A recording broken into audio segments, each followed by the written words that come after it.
देवेंद्र फडणवीसांचं पूर्ण नियंत्रण आहे. कारण हे 20-25 लोक जे आहेत हे देवेंद्र फडणवीस किंवा अमित शहा यांच्या सांगण्यावरून सुरतला गेले, एकनाथ शिंदेसाठी नाही.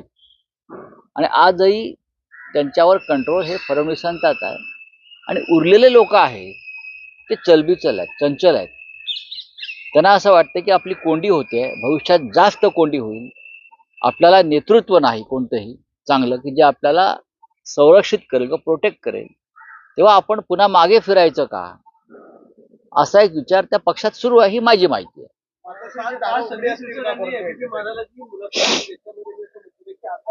जोडायची वेळ, एकत्र यायची वेळ, आणि जर वेळ पडली तर मी स्वतः दोन्ही नेत्यांना एकत्र आणू शकतो किंवा मी स्वतः त्यामध्ये ते अटल बिहारी वाजपेयीच आहेत ना.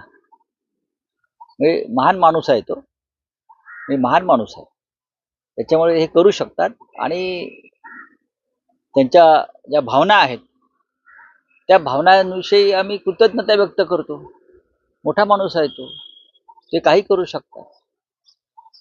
ते शरद पवार अजित पवारांना एकत्र आणतील, पण चांगली गोष्ट आहे. त्यांचा जो विचार आहे, ती जी कृतज्ञता आहे, त्याच्याविषयी मी त्यांचा आभारी आहे. मुख्यमंत्री पद न मिळालं मोठ्या प्रमाणात काळी जादू केली जाते. काय मुख्यमंत्री पद मातोश्रीला मिळालं नसल्यामुळे काळी जादू. मला एक प्रश्न त्यांनी सांगावा, देवेंद्र फडणवीस सध्या वर्षा बंगल्यावर का राहायला जात नाही? एक काळी जादू म्हणताय ना. देवेंद्र फडणवीस सध्या मुख्यमंत्र्यांच्या अधिकृत निवासस्थानी राहायला का जात नाही, याचं उत्तर या काळी जादूवाल्याने द्यावं. कळलं? माझ्या नादाला लागू नका. सध्या जो धर्माच्या बरोबर राहील तो देवेंद्र नाही मला माहिती. बोले आप बोले.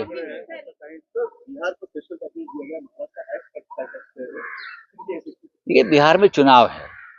मोदी सरकार का हर बजट ये चुनाव के लिए होता है.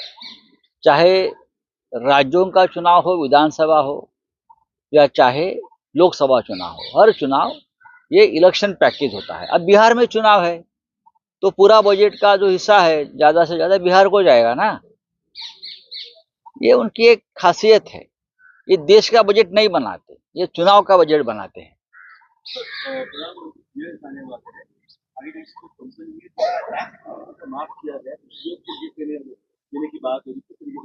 ये देखिए, अभी ट्रम्प से डरते हैं ये लोग.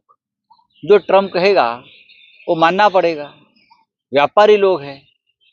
मोदी जी की सरकार है, बिजनेस व्यापारी लोगों की सरकार है, तो ये काम उनको करना ही पड़ता है ना, व्यापार करने के लिए. चलिए, थैंक यू. क्या है? शिवसेना का जो एक गट है किस तरीके से कुछ आपको पता है? नहीं, एकनाथ शिंदे का जो गट है, जो अपने आप को अमित शाह ने बनाया हुआ शिवसेना का गट मानता है, उनके पास पूरे सरकार के पास बहुमत है, लेकिन सरकार स्टेबल नहीं है. आपने देखा होगा जिस तरह से आज भी डिप्टी सीएम शिंदे नाराज चल रहे हैं, कैबिनेट में नहीं आते, किसी मीटिंग में नहीं आते. उनका चेहरा देखिए, चेहरे का रंग फीका पड़ गया है. उनकी बॉडी लैंग्वेज देखिए, लगता है बीमार आदमी चल रहा है.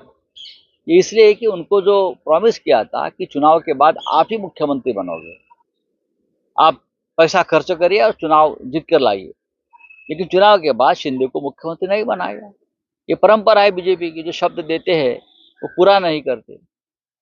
तो एक गुट ऐसा है उसमें जो चाहता है कि अब उनको गुड बाय टाटा करे और हम हमारे पुराने घर चले जाए. डेफिनेटली उनकी बार्गेनिंग पावर पूरी तरह से बीजेपी ने खत्म कर दी. अब ये बीजेपी को एकनाथ शिंदे की जरूरत नहीं है. भाजपमध्ये गेले की आमदार होतो मात्र माणिकराव फडणवीस कसा झाला?